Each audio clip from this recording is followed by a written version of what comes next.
આ સુંદર સમયના માટે ઈશ્વર પિતાનો પુષ્કળ આભાર માનું છું કે મારા જીવનમાં પ્રભુએ આજના સુંદર દિવસ દેખાડ્યો. પ્રભુએ તાજગી તંદુરસ્તી આપી મને અને મારા કુટુંબને. પ્રભુએ એની કૃપામાં ધરી રાખ્યા. દરેક સમય સંજોગો પરિસ્થિતિમાં પ્રભુ અમારી સાથે રહ્યા છે અને એની કૃપાથી એના આશીર્વાદોથી અમને ભરપૂર કર્યા છે. કદી હતાશ નિરાશ કે નાસીપાસ થવા દીધા નથી. માટે પ્રભુનો આભાર માનું છું. આપ સર્વનો પણ પ્રભુ નામમાં પ્રેમે સલામ પાઠવતા આજના રવિવારના દિવસે આપ સર્વનો આવકાર કરું છું. આ ભક્તિ સભાના આ મિટિંગની અંદર આપ સર્વનો પ્રભુ નામમાં પ્રેમે સલામ પાઠવવા આવકાર કરું છું. આપના સાહસિકતાના માટે, આપની પ્રાર્થનાના માટે, આપના પ્રેમના માટે ખાસ આપ સૌનો આભાર માનું છું. પ્રભુ વધુ એની કૃપાથી, એના આશીર્વાદોથી અને કૃપાદાનો આનંદથી આપને ભરપૂર કરે. વ્યક્તિગત જીવનોને, કુટુંબ પરિવારને સર્વને પ્રભુ આશીર્વાદિત કરે. ખાસ આજે પ્રભુના વચનોમાંથી આપણે જોવા માંગીએ છીએ અને આજનો જે શાસ્ત્ર ભાગ છે બીજો રાજા, એટલે કે રાજાઓનું બીજું પુસ્તક જૂના કરારમાં તેનો 6થો અધ્યાય. રાજાઓનું બીજું પુસ્તક તેનો 6થો અધ્યાયને તેની 24મી કલમથી 7મા અધ્યાયની બીજી કલમ સુધી પ્રભુનું વચન આપણે વાંચવાના છીએ. પેજ નંબર જૂના કરારમાં 343. પ્રભુનું વચન આ પ્રમાણે જણાવે છે. બીજો રાજા 6થો અધ્યાય 24મા વચનથી. ત્યાર પછી એમ થયું કે અરામના રાજા બેન હદાદે પોતાનું સઘળું સૈન્ય એકત્ર કર્યું ને ચડી આવીને સમરૂનને ઘેરો ગાળ્યો. સમરૂનમાં ભારે દુકાળ પડ્યો અને જુઓ, ગધેડાની મુંડી રૂપાના 80 શેકેલ ને માપ કબૂતરની અઘાર રૂપાના 5 શેકેલ વેચાવા લાગી. ત્યાં સુધી તેઓ તેને ઘેરો ઘાલી રહ્યા. ઇસ્રાયેલનો રાજા કોટ પર ચાલ્યો જતો હતો ત્યારે કોઈ એક સ્ત્રીએ હાંક મારીને તેને કહ્યું કે, હે મારા મુરબ્બી રાજા, સહાય કર. તેણે કહ્યું કે જો યહોવા મને સહાય ન કરે તો હું ક્યાંથી તને સહાય કરું? ખડીમાંથી કે દ્રાક્ષાકુંડમાંથી? પછી રાજાએ તેને પૂછ્યું કે તને શું દુઃખ છે? તેણે ઉત્તર આપ્યો કે આ સ્ત્રીએ મને કહ્યું હતું કે તારો દીકરો આ કે આજે આપણે તેને ખાઈએ ને કાલે આપણે મારો દીકરો ખાઈશું. માટે અમે મારો દીકરો રાંધીને ખાધો અને બીજે દિવસે મેં તેને કહ્યું કે તારો દીકરો આપ કે આપણે તેને ખાઈએ. પણ તેણે પોતાના દીકરાને સંતાડી દીધો છે. રાજાએ તે સ્ત્રીના શબ્દો સાંભળ્યા ત્યારે તેણે પોતાના વસ્ત્રો ફાડ્યા. હવે તે કોટ પર ચાલ્યો જતો હતો અને લોકોએ જોયું તો તેના અંગ પર માહે તેણે ટાટ પહેર્યું હતું. પછી તેણે કહ્યું કે જો સાપાટના દીકરા એલીસાનું માથું તેના ધડ પર આજે રહે તો યહોવા મને એવું ને એ કરતાં પણ વધારે ઉતારો. એલીસા પોતાના ઘરમાં બેઠો હતો ને વડીલો તેની પાસે બેઠા હતા. રાજાએ પોતાની હજુરમાંથી એક માણસ મોકલ્યો, પણ તે ખેપ્યો તેની પાસે આવી પહોંચ્યો તે પહેલાં તેણે વડીલોને કહ્યું કે મારું માથું કાપી નાખવાનો કેવો એ ખૂનીના દીકરાએ માણસ મોકલ્યો છે તે તમે જુઓ છો? જુઓ, તે ખેપ્યો આવે ત્યારે તેને બહાર રાખીને કમાડ સંભાળીને વાંસી રાખજો. શું તેના ધણીના પગનો અવાજ તેની પાછળ નથી સંભળાતો? તે હજી તો તેની સાથે વાત કરતો હતો એટલામાં જુઓ કે તેની પાસે આવી પહોંચ્યો અને તેણે કહ્યું કે જુઓ, આ આપત્તિ તો યહોવા તરફથી છે. યહોવાની વાટ હું હવે પછી શા માટે જોઉં? 7મો અધ્યાય. એલીસાએ કહ્યું કે તમે યહોવાનું વચન સાંભળો. યહોવા એમ કહે છે કે કાલે તું મારે આ વેળાએ સમરૂનની બાગડમાં 1 માપ મેદો 1 શેકેલ ને 2 માપ જવ 1 શેકેલ વેચાશ. ત્યારે જે સરદારના હાથ પર રાજા ટેકતો હતો તેણે ઈશ્વર ભક્તને ઉત્તર આપ્યો કે જો યહોવા આકાશમાં બારીઓ કરે તો પણ એ વાત બની શકે છે?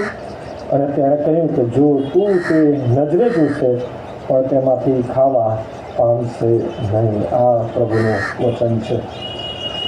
બહુ જ સરસ બાબત અહીં ખાસ આજે આપણે જોવા માંગીએ છીએ. અને જેમ ગયા રવિવાર આપણે જોઈ ગયા કે કઈ રીતના એલિયાને યહોવા દેવ એ આકાશમાં ઉચકી રહે છે અગ્નિ ઘોડા અને અગ્નિ રથો મારફતે. અને એ એલિયા પર જે દેવનો આત્મા હતો એ આત્મા હવે એલીસામાં કાર્ય કરે છે. અને એલીશા એ ઘણા બધા ચમત્કારો કરે છે, ઘણા બધા વર્ષો એ પ્રભુની સેવા કરે છે. ઘણી બધી બાબતો ખાસ એ એલીશાના એ જીવનમાંથી અને એ બનાવમાંથી જે પ્રભુના વચનો આપણને આપવામાં આવ્યા છે એમાંથી આપણે જોઈ શકીએ છીએ. પરંતુ મેં આ એક બાબત વિશે વિશેષ ધ્યાન કેન્દ્રિત કર્યું. મને એમ થયું કે આ બાબતથી આપણે એલીશાની સેવા વિશે વિચાર કરીએ અને આ વચનોથી આપણે આપણા જીવનનું ઉત્તેજન પ્રાપ્ત કરીએ. અહીંયા આપણે જોઈએ છે કે અરામના રાજા બેન હદાદ દ્વારા આખું સૈન્ય, અરામનું સૈન્ય લઈ આવીને સમરૂનને ત્યાં ઘેરવામાં આવે છે. એને ચારે બાજુથી જાણે કે સંકળાવવામાં આવે છે અને સમરૂન શહેરમાંથી કે જે કોટ જે આજુબાજુ એ નગરની આજુબાજુ છે, કોઈ બહાર આવી શકે નહીં, કોઈ અંદર જઈ શકે નહીં, એ પ્રમાણે તેને ઘેરવામાં આવ્યું છે અને ઘણા સમય સુધી એ ઘેરો રાખવામાં આવ્યો. એટલો બધો સમય વીતી ગયો, ત્યાં લખ્યું છે એ પ્રમાણે કે સમરૂનમાં દુકાળની પરિસ્થિતિ ત્યાં લાગુ પડે છે. દુકાળ એટલે એવું નથી કે વરસાદ નથી કે ખેતી પાણી નથી, એ પ્રકારનું દુકાળ નથી. દુકાળ એટલે શોર્ટેજ. એક જાતની એવી તંગી ઊભી કરવામાં આવી કે એ શહેરમાં જતા નદી નાળાઓને ત્યાં રોકી દેવામાં આવે કે જેથી પાણી એ સમરૂન શહેરને મળે નહીં. એ સાથે જે ખેતરો હોય આજુબાજુ, એ ખેતરોનો પાક લઈ લેવામાં આવે કે બાળી નાખવામાં આવે અને આજુબાજુ જે સહાય પૂરી પાડનાર જે સ્ત્રોત હોય એનો પણ કબજો લઈ લેવામાં આવે. ટૂંકમાં જે સમરૂન શહેર છે એને એ પ્રમાણે ચારે બાજુથી ત્યાં એને ઘેરી લેવામાં આવ્યું કે કોઈ જ બાબત ત્યાં અંદર પહોંચાડી ના શકે અને કોઈ અંદરથી બહાર પણ ના આવી શકે. હા, અંદરથી બહાર આવવું હોય તો એણે એનો જીવ ગુમાવવો પડે, કાં તો એક રીતના પેલું કહેવાય કે આત્મસમર્પણ કરવું પડે, સરેન્ડર થવું પડે. એવી બાબત, એવી સિચ્યુએશન અહીં આપણે જોઈ શકીએ છીએ. અને જે ઇઝરાયલનો જે રાજા છે એ સમરૂનના કોટ ઉપર ચાલી રહ્યો છે અને એક પરિસ્થિતિ એ એના ધ્યાન પર આવે છે. તમે જોઈ શકો છો કે સમરૂનમાં ભારે દુકાળ અને દુકાળની પરિસ્થિતિના કારણે એક જાતની ત્યાં એક બાબત દર્શાવવામાં આવી છે કે ગધેડાની મુંડી રૂપાના 80 શેકેલ અને માપ કબૂતરની 11 રૂપાના 5 શેકેલ. ઘણા સ્કોલર એવું કહે છે કે આ ખાલી કહેવા માટે લખવામાં આવ્યું છે, ખરેખર આ ખોરાકના માટે નથી. પરંતુ બાઇબલમાં લખવામાં આવ્યું છે કે એવી પરિસ્થિતિ, એટલી શોર્ટેજ ઊભી થઈ કે અનાજ કે શાકભાજી કે એ બધી બાબતો તો દૂર, પણ નોનવેજની બાબતોમાં એમ કહેવાય કે જે આપવામાં આવ્યું છે બરાબર પ્રાણીના નામ સાથે અને જે પરિસ્થિતિ. અને આનો ખુલાસો પણ એક રીતના એવો છે કે 80 શેકેલ એટલે સમયે જે નાણાકીય વ્યવહાર કરવામાં આવતો તે ચાંદીના સિક્કાથી કરવામાં આવતો. અને એવું કહેવાય છે કે એક સિક્કો એ 50 ગ્રામ સુધીનો હતો. ચાંદીનો એક સિક્કો એ 50 ગ્રામ સુધીનો હતો અને દરેક રાજ્યમાં ચાંદીના સિક્કા બહાર પાડીને એ રાજાની મોહર કે એની છાપ એ સિક્કા ઉપર રાખવામાં આવતી હતી અને એ ચાંદીના સિક્કાથી વ્યવહાર કરવામાં આવતો હતો. સુલેમાન રાજાના સમયમાં સુલેમાન રાજાએ સોનાના સિક્કા બહાર પાડ્યા હતા અને જેમ શબ્દ પ્રયોગ છે કે સોનું એટલું વધારી દીધેલું કે એ એક જાતનું એમ કહેવાય કે બહુ જ એની કિંમત ઘટી ગઈ હતી અને રૂપું તો જાણે કે માટી તુલ્ય થઈ ગયું હતું, એટલે કે સોનું, ચાંદી એમ. એટલે અહીંયા જે માપ આપવામાં આવ્યું છે 80 શેકેલ એટલે કે એવા ચાંદીના 80 સિક્કા અને 5 શેકેલ એટલે કે ચાંદીના એવા 5 સિક્કા. અને શેકેલ એક જાતનું એક રૂપાનું એક માપ છે ચાંદીનું. અને મેં કીધું એ પ્રમાણે એક સિક્કો એ લગભગ 50 ગ્રામનો. એટલે જો જોવા જઈએ એ વજન પ્રમાણે તો જે 80 શેકલ માટે જે શબ્દ પ્રયોગ થયો છે એ લગભગ એમ કહેવાય કે એ 800 ગ્રામ ચાંદી સુધી થાય. અને 5 શેકેલની જે બાબત છે એ 500 ગ્રામની આજુબાજુ, 50 ગ્રામ એટલે 500 ગ્રામની આજુબાજુ કે એની અંદર એ માપ આવે. અને એ રીતનું એક જાતની બહુ જ મોંઘવારી, એક કૃત્રિમ મોંઘવારી અહીંયા બતાવવામાં આવી છે. એટલું જ નહીં, એ રાજા એ ચાલતો ચાલતો કોટ ઉપર જઈ રહ્યો છે, ત્યાં એની સાથે 2 સ્ત્રીઓ એ લડે છે અને એક સ્ત્રી એની પાસે મદદ માટે થઈને એ બૂમ પાડે છે કે હે મુરબ્બી રાજા, મને સહાય કરો. અને રાજા પણ એનો જવાબ આપે છે 27મી કલમ. તેણે કહ્યું કે જો યહોવા તને સહાય ન કરે તો હું ક્યાંથી કરું? શું ખડીમાંથી કે દ્રાક્ષાકુંડ? એનો મતલબ કે જે ખડી કે જે રાજાનો જે ભંડાર કહેવાય, કે દ્રાક્ષાકુંડ કે જેમાં એ રાજાના માટે જે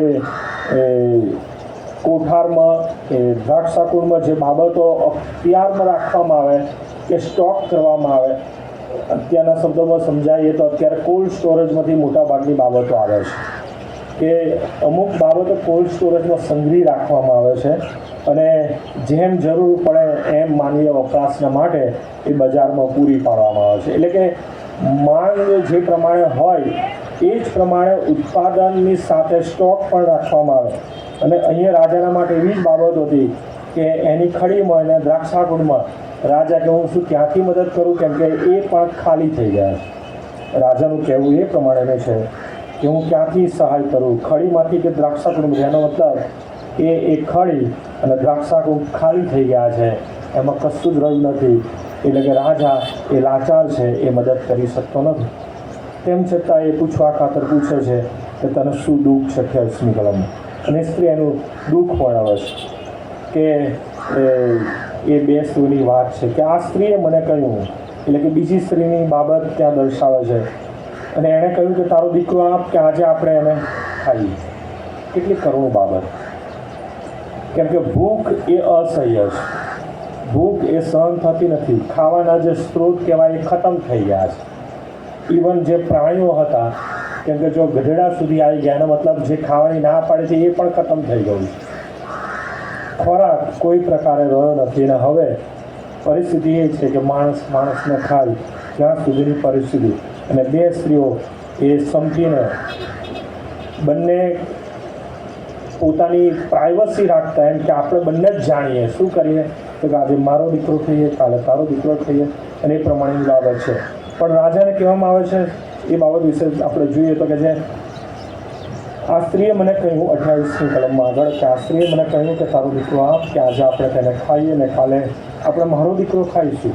29 માટે અમે મારો દીકરો રાંધીને ખાધો અને બીજે દિવસે મેં તેને કહ્યું કે તારો દીકરો આપ, આપણે તેને ખાઈએ. પણ તેણે પોતાના દીકરાને સંતાડી દીધો છે. ઘણા લોકોને એવું લાગે કે કદાચ આ માએ એના પ્રેમના કારણે દીકરાને બચાવવા માટે આવું કર્યું, પણ એવું નથી. ખરેખર આ વચનને સમજવા માટે આપણે કેટલીક બાબતો બીજી જોવા માંગીએ છીએ. અને એ તો એ છે કે શા માટે આ પરિસ્થિતિ એ ઇઝરાયલ ઉપર આવી પડી, એ ઉત્તરના રાજ્યો ઉપર આવી પડી. તો પ્રથમ જે બાબત કહેવામાં આવી હતી, જે ભવિષ્ય વચન આહાબ અને આહાબના કુટુંબના માટે ઉચ્ચારવામાં આવ્યું હતું, અને એ આપણે જોઈએ તો જ્યારે નાબોતની દ્રાક્ષાવાળી એ કપટ કરીને છીનવી લેવામાં આવે છે, અને ત્યારે આપણે જોઈએ છે કે એલિયા પ્રબોધક દ્વારા એ આહાબ રાજા સંબંધી અને ઇઝબેલ રાણી સંબંધી અને આહાબના કુટુંબ સંબંધી ભવિષ્ય વચન કહેવામાં આવે છે. અને એ છે પહેલો રાજા 20મો અધ્યાય, અને ત્યાં તમે 19મી કલમ વાંચી શકો છો કે જ્યાં આહાબ વિશે કહેવામાં આવ્યું છે કે આહાબનું મરણ અને એની પરિસ્થિતિ કેવી થશે એ માટે કહેવામાં આવ્યું છે. 23મી કલમ ઇઝેબેલ રાણી માટે કહેવામાં આવ્યું છે, અને 24મી કલમ એ આહાબના કુટુંબના માટે કહેવામાં આવ્યું છે. અને 24મી કલમ આ પ્રમાણે છે કે નગરમાં આહાબનું જે કોઈ મરશે તેને કૂતરા ખાશે, અને જે કોઈ ખેતરમાં મરશે તેને વાયુચર પક્ષીઓ ખાશે. અને એ પ્રમાણે આહાબના કુટુંબના માટે એલિયા પ્રબોધક દ્વારા દેવ એ ભવિષ્ય વચન ઉચ્ચારે છે કે આવી એમ કહેવાય કે ભયંકર પરિસ્થિતિ પ્રમાણે દેવ આ આહાબ રાજાના કુટુંબનો એ ન્યાય કરશે. હા, ચોક્કસ ત્યાં આહાબ એ બાબત સાંભળીને એ પ્રાયશ્ચિત કરે છે, પસ્તાવો કરે છે, અને પસ્તાવો પ્રમાણે દેવ કૃપાળુ પણ બને છે. અને આપણે જોઈએ 27મી કલમ એ જ અધ્યાયની પહેલો રાજા 21-27 કલમ.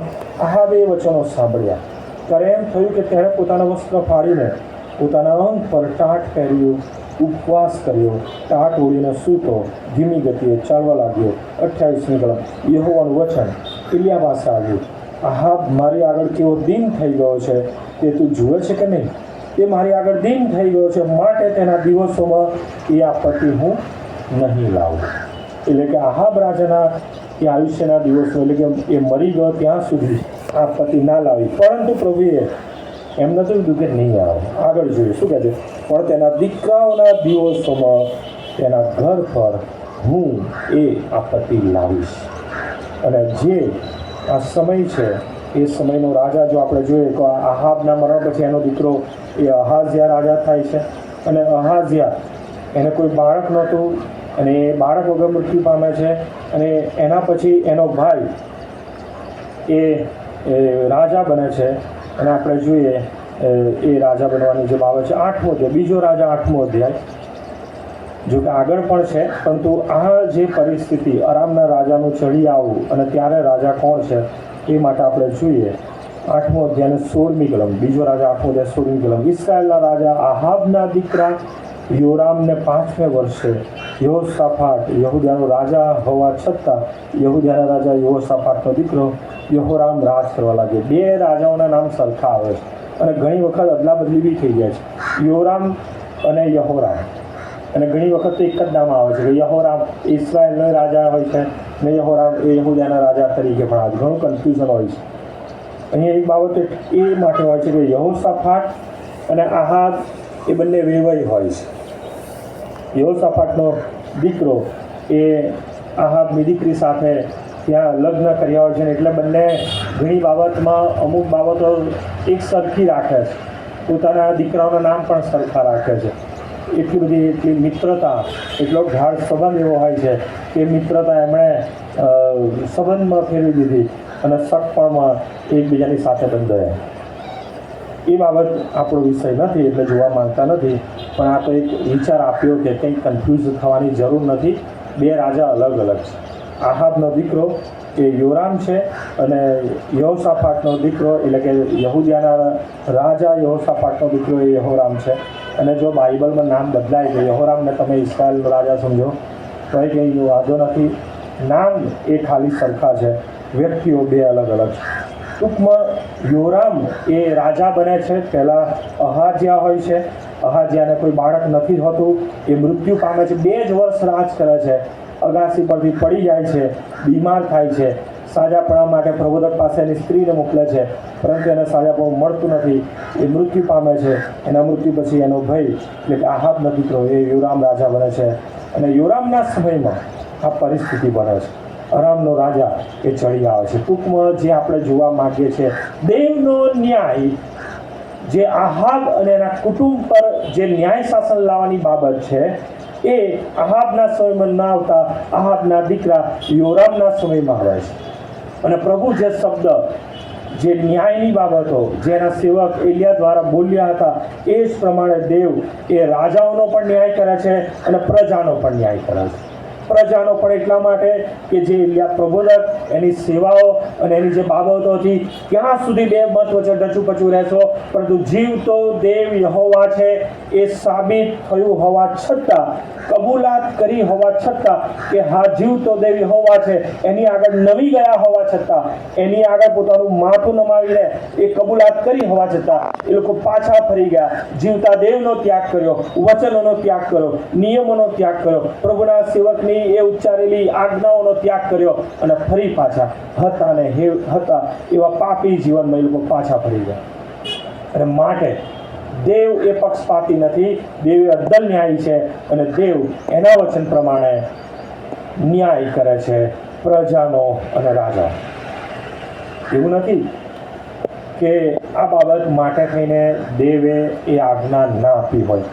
જોઈએ આપણે પુણ્ય નિયમનું પુસ્તક ઉગાડી, કેટલી બધી પહેલાંના સમયમાં એ આજ્ઞા એ ઉચ્ચારવામાં આવી હતી. પુણ્ય નિયમ 28મો અધ્યાય મારી સાથે ખોલો. પુણ્ય નિયમ 28મો અધ્યાય. અને એ અધ્યાયમાં મૂસા દ્વારા ઇસ્રાયેલ પુત્રોને આશીર્વાદ કેવી પરિસ્થિતિમાં મળશે એ બાબતની માહિતી આપી છે. અને દેવ તરફથી ન્યાય શાસન એટલે કે શ્રાપ કે શિક્ષા એ કેવી પરિસ્થિતિમાં મળશે એની પણ માહિતી આપી છે.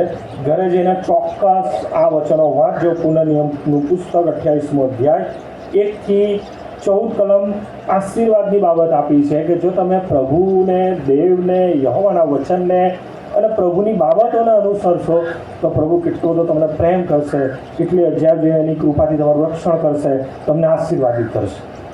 પરંતુ 15મી કલમ વાંચીએ. પણ જો યહોવા તારા દેવની વાણી ન સાંભળતા, એની જે સર્વ આજ્ઞાઓ તથા વિધિઓ હું આજે તને આપું છું તેઓને તું પાડીને અમલમાં નહીં આણે, તો એમ થશે કે આ સર્વ સાપ તારા પર આવીને તને પકડી પાડશે. તું નગરમાં સ્થાપિત થશે ને તું ખેતરમાં સ્થાપિત થશે, તારી ટોપલી તથા તારી કઠોળ સ્થાપિત થશે. ઘણી બધી બાબતો શિક્ષાત્મક ત્યાં ઉચ્ચારવામાં આવી છે. આપણે સમયના અભાવે પૂરેપૂરી વાંચતા નથી, પણ બહુ મહત્ત્વની બાબત જે આપણો શાસ્ત્ર પાઠ છે એને અનુસરતી એ બાબતો વાંચીએ તો તમે મારી સાથે વાંચો. 53મી કલમ, પુનર્નિયમનું પુસ્તક 28 કલમ. અને જે ઘેરાથી, બરાબર, ઘેરાથી એટલે સંકળામણથી દુશ્મન ચડી આવે ને પછી જે ઘેરાથી તથા સંકળામણથી તારા શત્રુઓ તને સંકળાવશે, તેને લીધે તું પોતાના જ પેટનું ફળ એટલે તારા દીકરા તથા તારા દીકરીઓ જેઓને યહોવા તારા દેવે તને આપ્યા છે તેઓનું માંસ ખાશે.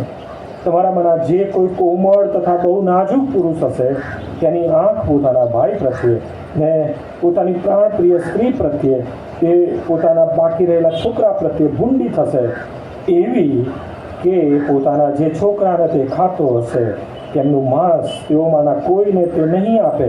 કેમ કે જે ઘેરાથી તથા સંકળામણથી તારી સર્વ ભાગોળોમાં તારા શત્રુઓ તને સંકળાવશે, તેને લીધે તેની પાસે પોતાના માટે કંઈ રહ્યું નહીં હોય. તમારામાંની જે કોમળ તથા નાજુક સ્ત્રી તેની કોમળતાને તથા નાજુકપણાને લીધે પોતાના પગની પાની જમીન પર મૂકવાની હિંમત ચલાવી શકતી નહીં હોય, તેની આંખ પોતાના દિલોજાન ધણી પ્રત્યે તથા પોતાના દીકરા પ્રત્યે તથા પોતાની દીકરી પ્રત્યે તથા પોતે જણેલા નાના બાળક પ્રત્યે તથા પોતે જણવાની હોય તે છોકરા પ્રત્યે ભૂંડી થશે. કેમ કે જે ઘેરાથી તથા સંકળામણથી તારા શત્રુઓ તારી ભાગોળમાં તને સંકળાવશે, તેમાં સર્વ વસ્તુની અછતને લીધે શું લખ્યું છે તે તેઓને છાની માની ખાઈ જશે. હવે આપણા શાસ્ત્ર ભાગનો જે વિષય છે એમાં જે બીજી સ્ત્રી પોતાના બાળકને કે દીકરાને સંતાડી દે છે, એ બીજી સ્ત્રીથી બચાવવા માટે કે એનું મરણ ના થાય એટલા માટે બચાવવા માગે છે એવું છે? ના. હવે પ્રશ્ન એ થાય, તમારો છોકરો છે, હું શું લે એને બીજાની સાથે શેર કરું? આ વચન પ્રમાણે જે પુનર્નિયમમાં આપણે વાંચીએ છીએ ને એ સમજ એવી મળે છે કે એની દાનત એટલી ખોરી થઈ જાય છે, બુંદી થઈ જાય કે હવે હું એકલી જ ખાઈ દઈશ. અને આ બાબતનો અનુભવ, આ બાબતની સમજ જ્યારે રાજાને થાય છે ત્યારે રાજા પોતે એટલો વ્યાકુળ થઈ જાય છે કે એને જાણે કે આ સહન ના થતું એવું લાગે. કદાચ આપણે આ સમયમાં વાંચીએ છીએ આપણને પણ આમ અજુગતું લાગે વાંચવામાં કે સાંભળવામાં. તો વાલાઓ જ્યારે પ્રેક્ટિકલી જ્યારે આ બાબતો બની છે ત્યારે શું થયું? આ જ્યારે હું વાંચતો હતો અને સમજતો હતો ત્યારે મને એમ થયું કે આજની પેઢીને આવો અનુભવ થાય તો, અને મને જો કે યાદ આવી ગયું કે આટલો ભયંકર અનુભવ તો નથી થયો, પણ મને કોરોનાના એ અનુભવ, એ દિવસો યાદ આવે, લોકડાઉનના દિવસો યાદ આવે. એક જાતનું જે કૃત્રિમ બાબત કે કોઈ બહાર નહીં, તમે તમારા ઘરમાં જ લોકડાઉન. હું ચોક્કસ હું એ બાબતને લઈને અફસોસ વ્યક્ત નથી કરતો કે મને કોવિડ થયું અને મને પણ ક્વોરન્ટાઇન થવાના એ સમય યાદ છે. લગભગ 15 થી 20 દિવસ હું ક્વોરન્ટાઇન રહ્યો, પત્નીથી, બાળકથી, પોતાના વાલાઓથી દૂર એક રૂમમાં. અને એની સાથેનો એ અનુભવ કે લોકડાઉન એટલે ઘરની બહાર નહીં નીકળો, પોતાના ઘરમાં જ. ઘણા બધા લોકો જે બાઇબલના વચનો શેર કરતા કે 40 દિવસનું લોકડાઉન, નું કુટુંબ એ જહાજમાં બંધ અને આપણે પણ બંધ. પરંતુ નું કુટુંબ 40 દિવસ નહીં, ઘણા બધા દિવસો છે. જો કે અત્યારે એ કહેવા નથી માંગતો, પણ ખાલી 40 દિવસ ઘણા બધા દિવસ. કેમ કે પાણીનું જોર બી એ પછી તો ઘણા દિવસ, 150 દિવસ તો ખાલી પાણીનું જોર ચાલ્યું. 40 દિવસ તો ખાલી રાત દિવસ વરસાદ પડ્યો છે, પણ એ પછીના 150 દિવસ તો પાણીનું જોર જ ચાલ્યું. પરંતુ એ પછી પાણી ઓસરતા કેટલાય દિવસો થયા અને એક્ઝેક્ટ લગભગ 1 વર્ષથી વધારાનો સમય એ નું અને એનું કુટુંબ એ વહાણમાં રહે છે. અને એ જ પ્રમાણે આપણા માટે એવું થયું કે 40 દિવસ પછી ફરી પાછું બીજું લોકડાઉન જાહેર કરવામાં આવ્યું. ફરી પાછું એ પૂરું થાય કે નવું લોકડાઉન જાહેર કરવામાં આવ્યું. ગણજો ઘરે જઈને, ખરેખર લોકડાઉનના કેટલા દિવસો થયેલા મને યાદ નહીં ગણવા જેવું, પણ ગણવા જરૂરી છે. પરંતુ ચોક્કસ એક અનુભવ પ્રાપ્ત થયો કે ઘણાને એમ થતું હતું કે હવે કેમનું રહેવાશે, પણ પ્રભુએ ખરેખર એ સમયમાં એનો પ્રેમ પ્રગટ કર્યો, એની કૃપા જાહેર કરી. ઘણા બધા લોકોને એવું મન આપ્યું, એવું રૂડું મન કે ઘણાએ પોતાના ભંડારો ખોલ્યા. કયા ભંડારો? Bank balance. ઘણા સ્પોન્સરશીપ આપી, કરિયાણાની કીટ બનાવવામાં આવી. મંડળી દ્વારા પણ એવા પ્રયત્નો થયા કે જે લોકો પોતાના માસિક વેતનથી પોતાના ઘરનું ગુજરાન ચલાવતા હતા, એ લોકોનું શું, તો એ લોકોને એ મહિના પૂરતું પોતાનું ગુજરાન ચલાવી શકે માટે કીટ આપવામાં આવી, ગ્રોસરી કીટ.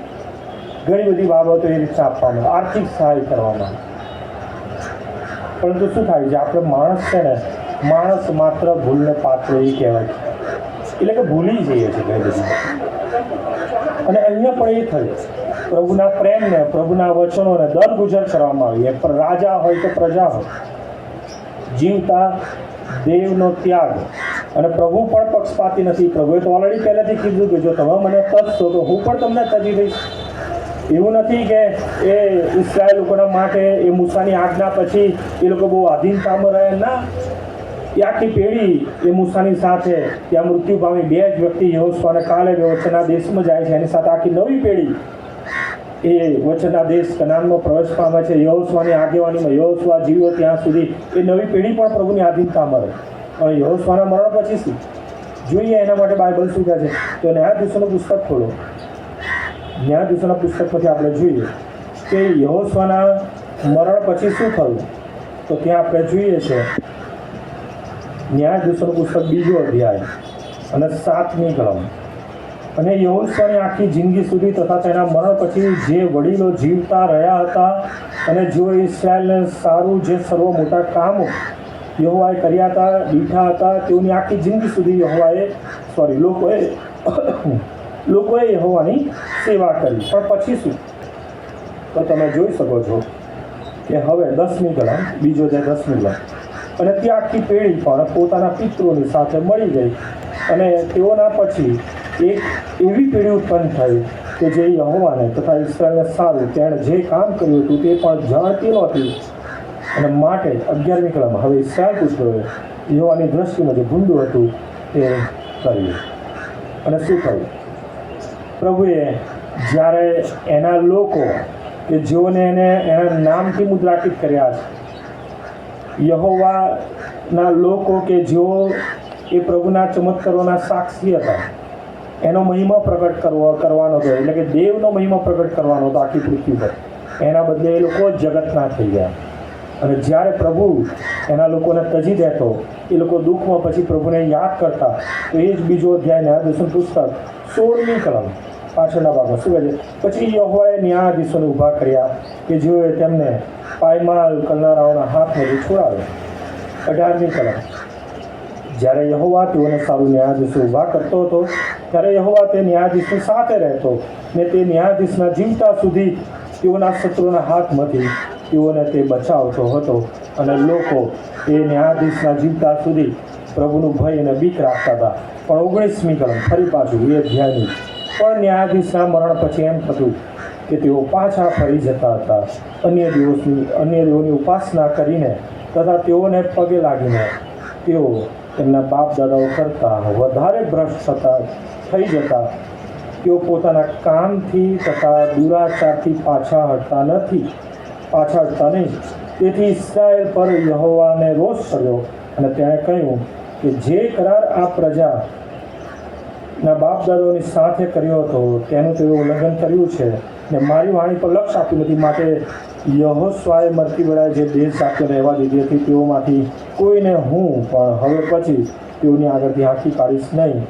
અને આપણે જોઈએ છે કે આ પરિસ્થિતિ એ આજની તારીખમાં પણ લાગુ પડે છે. ઇઝરાયેલ અને એની આજુબાજુની પ્રજા આજે પણ એ જ પરિસ્થિતિ છે. પ્રભુએ એના વચન પ્રમાણે અબ્દલને આવી છે. એ પક્ષપાતી નથી, પરંતુ જે પ્રભુને અનુસરે છે, પ્રભુની આજ્ઞાઓ પાળે છે, એના માટે પુણ્ય નિયમ 28 પ્રમાણે જે આશીર્વાદની બાબતો છે, ચોક્કસ ઘરે જઈને આશીર્વાદની બાબતો વાંચજો. હું અહીંથી કહેવા નથી માંગતો. તમે ખરેખર પ્રભુના આશીર્વાદોને જાણવા, માણવા અને સમજવા માંગો છો તો પ્રેક્ટિકલી તમે અનુસરજો અને જો પ્રભુનો એ અનુભવ તમને, પ્રભુનો એ આત્મા તમારા હૃદયમાં એટલું જબરજસ્ત ફિલિંગ આપશે ને કે તમે વ્યક્તિગત એ ટાઈમે પ્રભુનો આભાર માન્યા વગર રહી શકશો નહીં. બાકી આપણે માણસ જ છે. હું ગમે એટલું કહી શકતો હોય ઘરે જઈને ભૂલી જઈશ. અહીં તો લોકો અહીંથી બહાર નીકળીને ભૂલી જાય. બીજો રાજા અને 6થો અધ્યાય અને જે આપણો શાસ્ત્ર પાઠ છે. રાજાએ જ્યારે એ પરિસ્થિતિની વાસ્તવિકતા, એ ગંભીરતા જ્યારે જાણી ત્યારે એને બહુ જ દુઃખ થયું. અને 28મી કલમ, બીજો રાજા 6થો 28મી કલમ. પછી રાજાએ તેને કહ્યું કે તને શું દુઃખ છે, તેને ઉત્તર આપ્યો.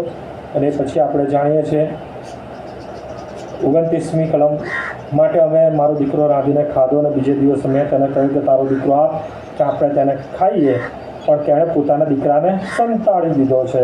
રાજાએ તે સ્ત્રીના શબ્દો સાંભળ્યા ત્યારે તેણે પોતાના વસ્ત્ર ફાડ્યા. તે કોટ પર ચાલ્યો જતો હતો. લોકોએ જોયું કે તેના અંગ પર તેણે માહેટાટ પહેરેલું છે.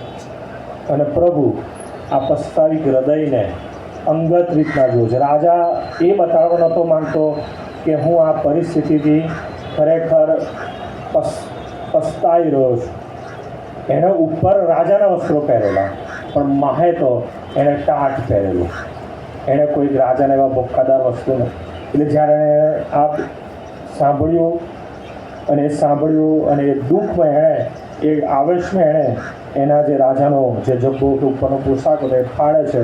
અને માહે લોકો જુએ છે કે એણે ટાટ પહેર્યું છે. અને આ નિશાની બતાડે છે કે રાજા હવે એ પસ્તાઈ રહ્યો છે. દેવની આગળ એ પસ્તાવી હૃદય સહિત એ કૃપા માગી રહ્યો છે. અને માટે એલીસા દ્વારા દેવ પણ એ રાજા અને પ્રજાના માટે આશીર્વાદની બાબતોની ભવિષ્યવાણી કરે છે. હા, રાજાને લાગે છે એલીસાના કારણે થયું છે. રાજા ખેપીઓ મોકલે છે કે એલીસાને મારી નાખીશ, કેમ કે એલીસાના કારણે આ બધું થયું છે. હા, એલીસા સારું કરી શકે છે, એલીસા ચમત્કાર કરી શકે છે. એલિયા કરતાં પણ આપણી સમજ પ્રમાણે કે માનવીય સમજ બમણો આત્મા એનામાં કાર્ય કરી રહ્યો છે યહોવાનો. શા માટે એલીસા કશું કરતો નથી? પ્રશ્ન થાય ઘણી વખત. મને પણ લોકો કહે છે સાહેબ તમે કેમ કશું કરતા નથી? એટલે સ્વાભાવિક છે કે પ્રભુના સેવકને એલીસાને પણ કહેવામાં આવ્યું કે આ પરિસ્થિતિમાં તમે કેમ કેવી ચમત્કાર કરતા નથી? એટલે આપણે પ્રભુ ચમત્કાર કરવા માગે છે તો પ્રભુને જ કામ કરવા દો ને.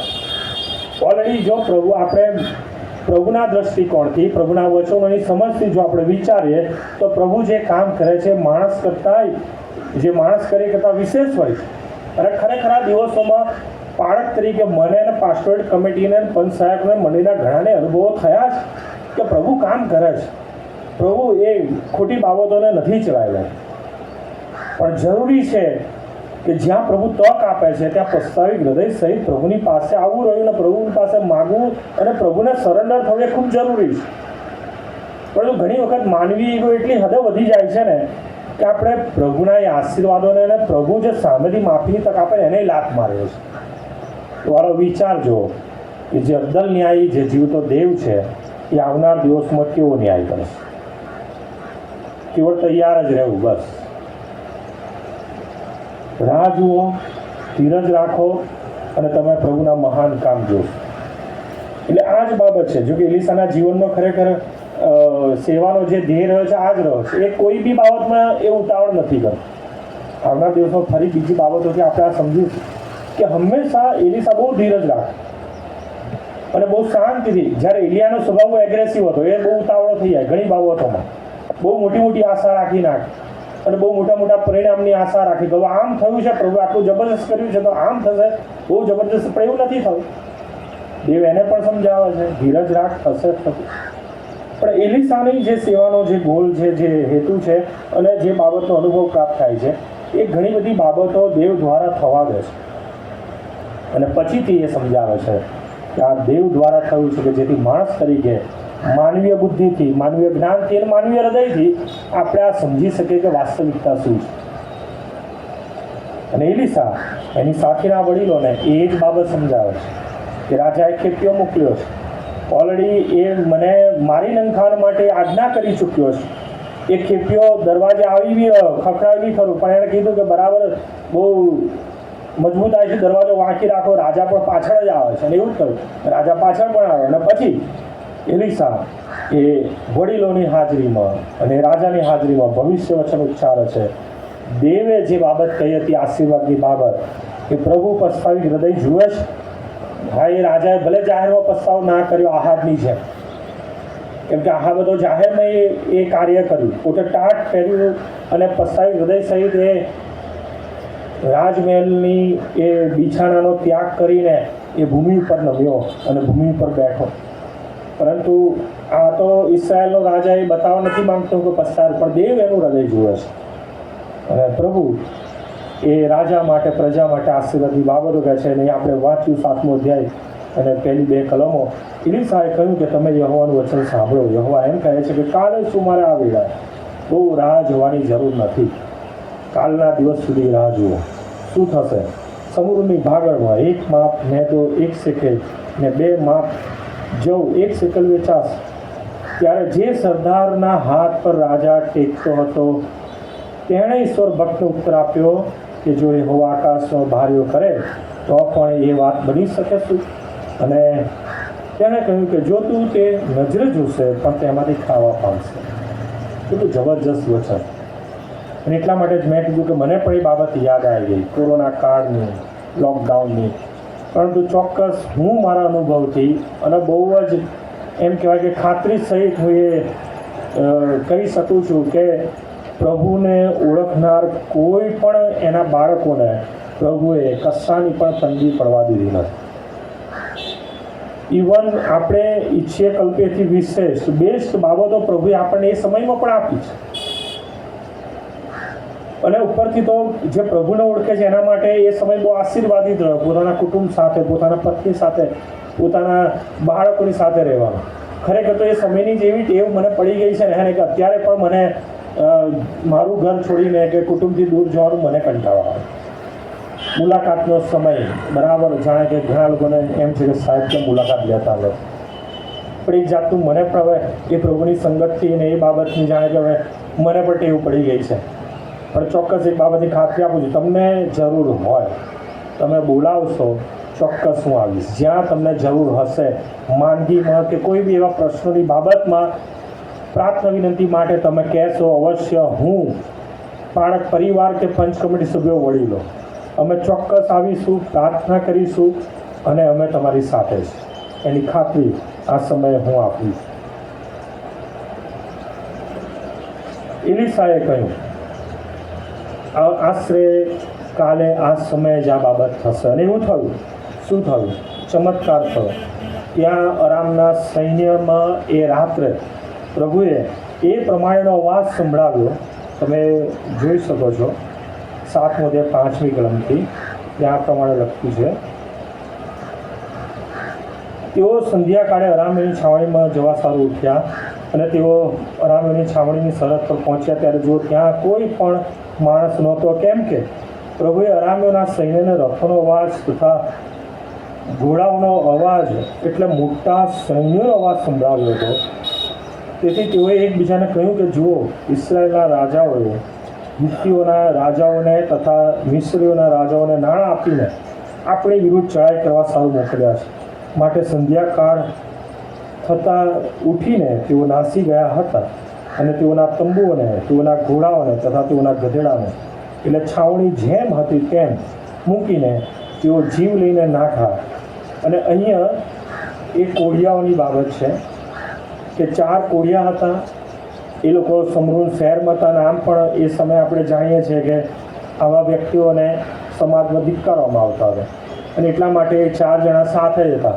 અને એ લોકોને એમ થયું કે હવે આપણે મરવાનું જ છે, એટલી શોર્ટેજ છે નગરમાં કે નગરમાં રહીશું તોય મરીશું, બહાર જઈશું તો અરામીઓ આપણને મારી નાખશે. પણ કદાચ અરામીઓ આપણને જે પરિસ્થિતિ છે આપણે એ જોતાં આપણને છોડી પણ મૂકે, આપણી લાચારી જોતા.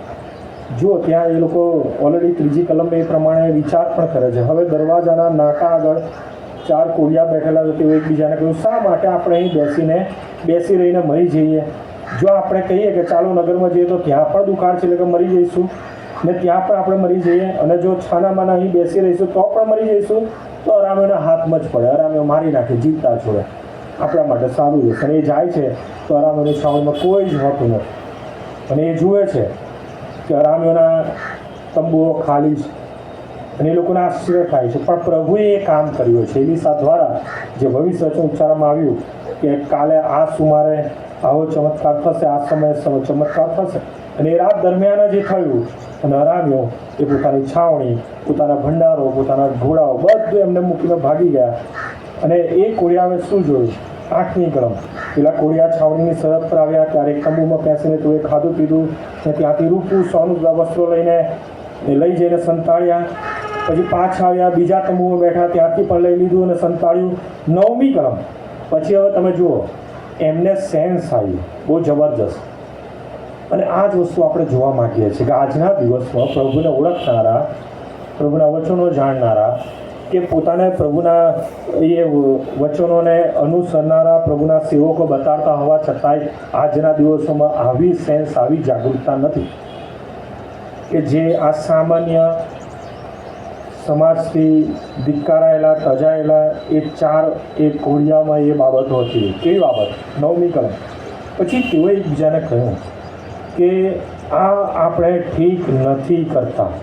આ દિવસ તો વધામણીનો દિવસ ને આપણે તો ચૂપ રહ્યા છીએ. જો સવારના અજવાળા સુધી આપણે થોભીશું તો આપણા પણ શિક્ષા આવી પડશે. માટે હવે ચાલો આપણે જઈને રાજાના ઘરનાને ખબર આપીએ. વિચાર કરો, આ 4 વ્યક્તિને કેવી જબરજસ્ત છે.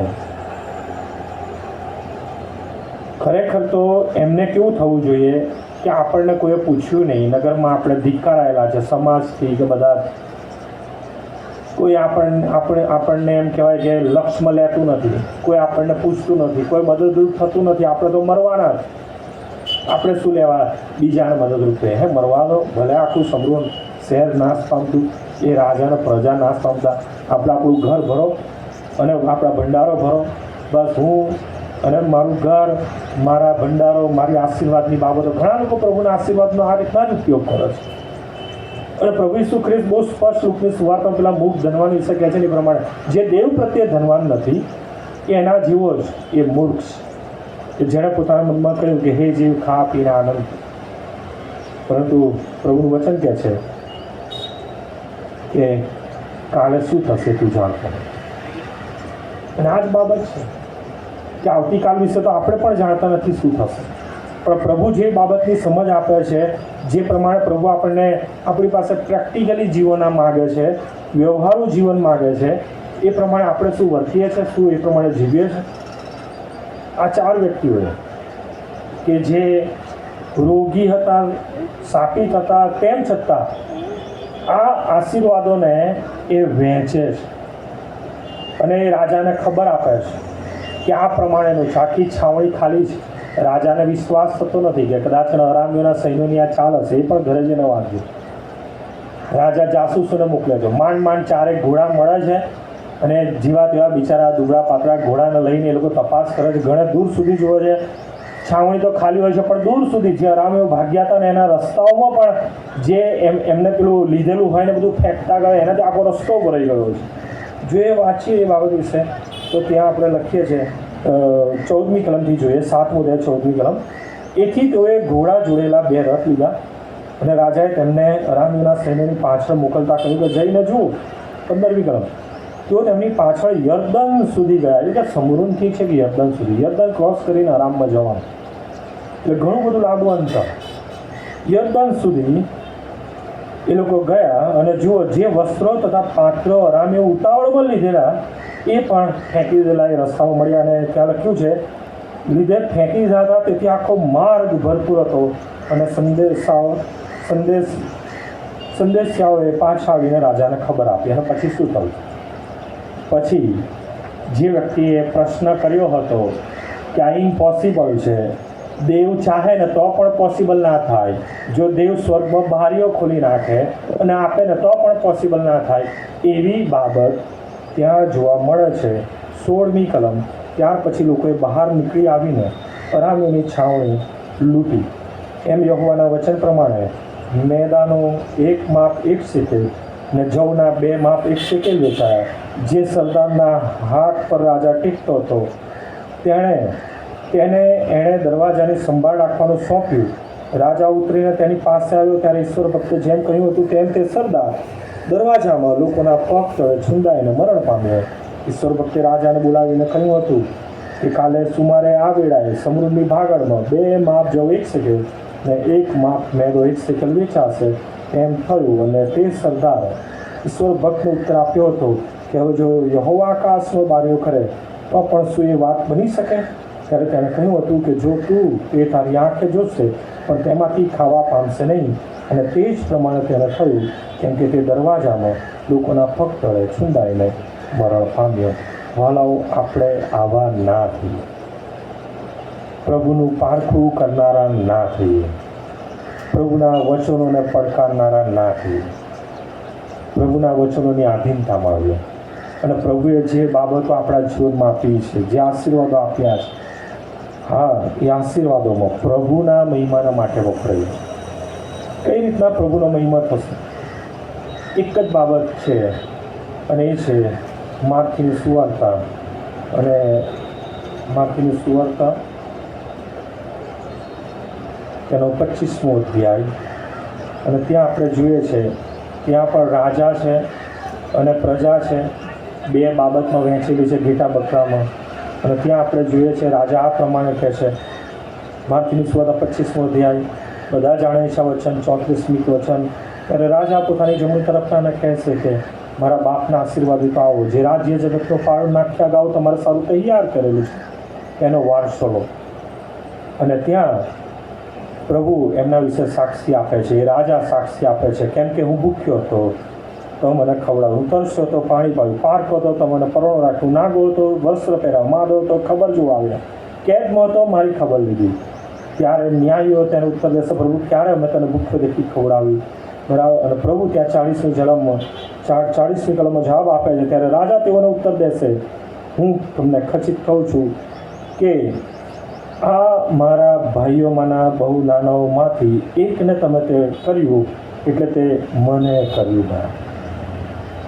તમે જો આ વચન બહુ સ્પષ્ટપણે પ્રભુ ઈસુ ખ્રિસ્ત કહે છે. સ્કોલરો પણ આ જ બાબતો, તમે ખુલાસો જાણવા માંગો છો તો કોમેન્ટ્રીનો કે કોઈ બી ગૂગલ સર્ચ કરો અને માર્કની સુવાર્તા 25મો અધ્યાય અને 40મી કલમનો તમે ખુલાસો માગો, તમને તેમાં બી મળશે.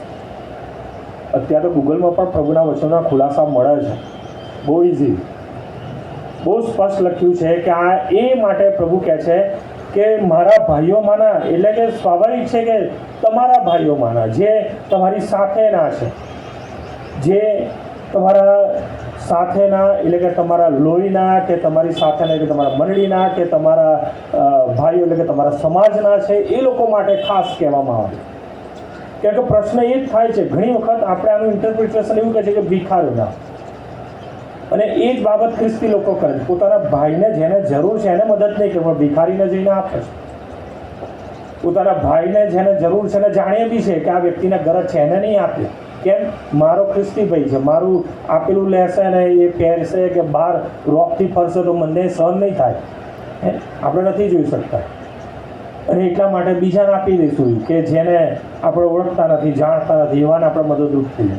ઘણા લોકો એવી મિનિસ્ટ્રી કરે છે અને એના ફાંકા બી મારે છે કે અમે તો આવું કરીએ છીએ, મારી પાસે જે હોય ને અમે તો આવી રીતના આપી દઈએ છીએ. એના પણ જે તારી આગળ ફરે છે, જેને ખરેખર જરૂર છે, તું પણ જાણે છે, એને તો મદદરૂપ થા. અને એટલા માટે પ્રભુ બહુ સ્પષ્ટ કહે છે કે મારા ભાઈઓમાંના એકને તમે તે કર્યું એટલે મને કર્યું. બરાબર. અને એ જ પ્રમાણે ડાબી તરફના પણ પ્રશ્ન કર્યા છે કે પ્રભુ અમારી સાથે કેમ આવો અન્યાય? કેમ કે અમે પણ આવું કર્યું છે. તો જવાબ એ જ છે, પ્રભુ કહે છે તમે મારા ભાઈઓમાંના એકને નથી કર્યું એટલે મને નથી કર્યું. સીધી વસ્તુ. ત્યાં પ્રશ્ન થાય છે, ફરીથી જોઈએ, એ પણ જોઈએ આપણે આગળ 41મી કલમ પછી. ત્યારે પછી ડાબી તરફનાઓ પણ તે કહેશે કે ઓ શાપિતો, જે સર્વકાલિક અગ્નિ શૈતાન તથા તેના દૂતોને સારું તૈયાર કરેલું છે, તેમાં તમે મારી આગળથી જાઓ. અને એમને પણ એ જ કહે છે હું ભૂખ્યો હતો તો મને ખવડાવ નહીં કરશો. તે પ્રશ્ન કરે છે એ લોકો 44મી કલમ. ત્યારે તેઓ પણ તેનો ઉત્તર દેશે, પ્રભુ ક્યારે અમે તને ભૂખ્યો કે તરસ્યો કે પારકો કે નગ્ન કે માદો કે કેદમાં દેખીને તારી સેવા કરી નહીં? એનો મતલબ એ લોકોએ સેવા કરી છે, એ પ્રશ્ન કરે છે એટલા માટે કે પ્રભુ અમે આવું કર્યું છે, નથી કર્યું નહીં. પણ પ્રભુ એ પ્રમાણે કહે છે કે તમે મારા ભાઈઓમાંના એકને નથી કર્યું, બીજાઓને કર્યું. અને એટલા માટે આ બાબત, હા, કદાચ અને પેલા 4 વ્યક્તિઓ જો આપણા જેવી સમજ ધરાવતા હોત તો એ લોકોએ કોને જઈને કીધું હોત? સમરૂરના લોકોને ના કીધું કે સમરૂરના રાજાને ના કીધું, બીજા લોકોને જઈને કીધું કે આવો ને લૂંટો લઈ જાઓ. અને એવું થયું હોત, લૂંટીને લઈ ગયા, સમરૂનું નામું નિશાન પતી ગયું. કરી શકતા હતું. અને કોઈને ના કર્યો એટલે પોતે જ બહાર બેઠા બેઠા એક પછી એક તંબુમાં ખાધું પીધું હોત તો શું થાય? તમે વિચારો. કેમ કે એ કરી શકતા હતા. અને ખરેખર જો પ્રભુ એમનો ન્યાય કરે તો એ આર્ગ્યુમેન્ટ પણ કરી શકતા હતા કે પ્રભુ અમે તો તજાયેલા હતા, અમને તો લોકોએ જ, સારા જ લોકોએ અમને તો અમારો ત્યાગ કરેલો અને અમે તો સમાજથી ધિક્કારાયેલા હતા, અમને તો અશુદ્ધ ગણવામાં આવે છે. અમે શા માટે એવું કામ કર્યું? અમારા પ્રત્યે કોઈ પ્રેમ દર્શાવ્યો નથી કે અમારા પ્રત્યે કોઈ કરુણા કે મમતા કે દયા દર્શાવી નથી. અમે કેમ દયા ઉઠે? પણ તમે વિચાર કરો, 4 વ્યક્તિની બાબતો કેટલા શોર્ટ ટાઈમમાં. શું કીધું? જો સૂરજ ઉગ્યો ત્યાં સુધી જો આપણે ચૂપ રહ્યા ને તો શું થશે? દેવનું ન્યાય શાસન આવશે. વિચાર કરો, એ દેવથી કેટલું જ બીતા હશે. અને આપણે તો પ્રભુ ઈસુ ખ્રિસ્તને જાણીએ છીએ. અને પ્રભુ ઈસુ ખ્રિસ્ત જે દાવો કરે છે કે જેણે બાપને નથી જોયો એટલે જીવતા દેવને નથી જોયો. પ્રભુ ઈસુ ખ્રિસ્ત કેવો દાવો કરે છે? જેણે બાપને નથી જોયો પણ જેણે મને જોયો છે એણે કોને જોયો? તો વિચાર કરો, પ્રભુ ઈસુ ખ્રિસ્ત પોતે કહે છે કે હું બાપને પ્રગટ કરું છું. એ જીવતા દેવને, એ અબ્દલ ઇન્સાફ કરનાર દેવને પ્રભુ ઈસુ ખ્રિસ્ત પ્રગટ કરે છે. ને એટલે જ પ્રભુ ઈસુ ખ્રિસ્ત માટે કહે છે પ્રભુ ઈસુ ખ્રિસ્ત ગઈકાલે, આજે અને સદાકાળ એવો એવો છે. તમને શું લાગે છે? તમે બચી જશો? તમને શું લાગે છે? પ્રભુનો પ્રેમ, પ્રભુની દયા, પ્રભુની કૃપા, શું પ્રભુના ન્યાયથી બચી જશો? એ ડાબી તરફના એવું જ હતું કે આપણે બચી જઈશું. અને દાવો પણ કરે છે કે પ્રભુ અમે કર્યું છે, અમને બચાવો, અમે બચવા જ જોઈએ. પણ પ્રભુ શું કહે છે? તમે શાપિત છો, સાર્વકાલિક શાસનમાં, એટલે કે નાશમાં જશો. શેતાન અને એના દૂતોની સાથે. કેમ કે શેતાન, એના દૂતોએ આવું જ કર્યું, પોતાના જ લોકોની સામે થયા, દેવ વિરુદ્ધ થયા, દેવ વિરુદ્ધ બંધ કર્યું. અને માટે પ્રભુના વચનોથી વધુ આપણે સમજ પ્રાપ્ત કરીએ, પ્રભુની આધીનતામાં આવીએ. અહીંયા કોઈ માણસની કે કોઈ આગેવાની આધીનતા સ્વીકારવાની વાત નથી કે તમે સરેન્ડર થાઓ. પ્રભુને સ્વીકારવાની વાત છે. ને જો પ્રભુને સ્વીકારો છો તો પ્રભુની આધીનતામાં આવો. ઉપરના વસ્ત્રો રાજાએ ફાડ્યા ત્યારે અંદરનું ટાટ દેખાયું લોકોને. તમે અંદર કેવા છો એ પ્રભુ જુએ છે. અને પ્રભુને જ એ બાબત દેખાય એ જરૂરનું છે કે તમે પ્રભુની નજરમાં ન્યાય કરો. લોકો શું કહે છે, લોકો કેવી વાતો કરશે એ તરફ ધ્યાન ના આપો. પણ પ્રભુને તમારે જવાબ આપવાનો છે. પ્રભુ તમારો ન્યાય કરે ત્યારે તમે શું બચી જશો? કેમ કે પ્રભુની પાસે 2 જ બાબતો છે. ઘણી વખત કહું છું, ડાબી અને જમણીના માટે 2 જ બાબતો હતી. કાં તો પ્રભુ કહેશે આવો મારા બાપના આશીર્વાદી થો, કાં તો પ્રભુ કહેશે કે આમને પકડો અને બહારના અંતરમાં નાખો, જ્યાં રડું થતાં દાખ પીસું. કોઈ ત્રીજી બાબત નથી કે છોડી દો, મૂકી દો, પડતા મૂકો, કે શેતાનની જેમ પૃથ્વી પર નાખી દો અને એમને એમનું જીવન જીવા દો. ના ઓલાવો. બહુ ટૂંકો સમય છે, મર્યાદિત જીવન છે. 70 વર્ષને બળના કારણે 80 વર્ષને એમ જ આ નિર્ણય લેવાનો છે. એમ જ આપણે આપણું ન્યાયપણું સાબિત કરવાનું છે. કોઈ માણસની આગળ ન્યાયપણું સાબિત નથી કરવાનું.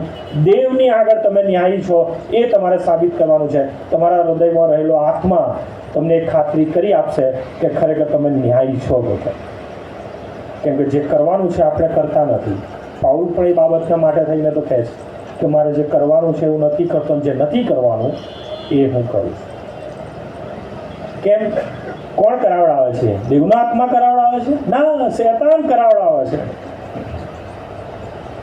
પરંતુ દેવ માટે કહે છે કે દેવનો આત્મા કે જે હર હંમેશ મને દોરે છે, દેવનો આત્મા કે જે મને દોરવણી આપે છે, દેવનો આત્મા જે મને સામર્થ્ય આપે છે, દેવનો આત્મા જે મારી નિર્બળતામાં મને સહાય કરે છે, માટે અભિમાન કરે છે કે મારી નિર્બળતામાં અભિમાન કરીશ. કેમ કે જેમ જેમ હું એ નિર્બળતાની બાબતમાં હું પ્રભુની આગળ દીન થઉં છું, પ્રભુ મને વધુ એની કૃપાથી ભરે છે, એના સામર્થ્યથી ભરે છે, એના આત્માથી ભરે છે. આવો પ્રભુની પાસે, આવો પ્રભુની પાસે નમી જાઓ. જો પ્રભુ અશક્યને શક્ય કરનાર એવો જીવતો પ્રભુ છે. એ જે અધિકારી હતો કે જેના ઉપર રાજા ટેકતો હતો, હા, એણે કીધું કે સ્વર્ગમાં ભાર્યો થશે તો પણ આ પોસિબલ નથી, પણ એણે એની આંખોએ જોયું, કેમ કે એને કહેવામાં આવ્યું કે તું નજરે જોશે પણ તું પામશે નહીં, અને એ જોઈને મરી ગયો. મારી પાસે આ અનુભવો છે. બાળક તરીકે પ્રભુ મને આવા અનુભવો આપ્યા છે ચોક્કસ, કે જેના માટે કીધેલું કે તું જોશે પણ પામશે નહીં, અને એ વ્યક્તિની પણ કબૂલાત હોય છે. મેં મારા જીવનનું અનુભવ્યું છે કે વ્યક્તિ બે હાથ જોડી માફી માગે કે મેં આ જોયું પણ પ્રભુએ મને આપ્યું નહીં, કેમ તો લાયક નથી, મેં ન કરવાનું કર્યું છે. અને એટલા માટે પ્રભુ મને પણ ધીરજ આપે છે. આપણે ન્યાય કર્યા કરતાં પ્રભુને જ ન્યાય કરવા દઈએ, અને પ્રભુનો એ ન્યાય જોઈને વધુ પ્રભુને મહિમા આપે, પ્રભુને ઊંચા ઉઠાય, પ્રભુનું નામ બુલંદ બનાવે. કેમ કે પ્રભુ એ કાર્ય કરે છે એના માટે જ, આપણા જીવનને અનુભવો આપે છે જ એના માટે કે આપણે વધુ એ અનુભવો દ્વારા પ્રભુમાં દીન થઈએ અને પ્રભુને મહિમા આપીએ. આંખો બંધ કરી પ્રાર્થના કરીએ. અને ખાસ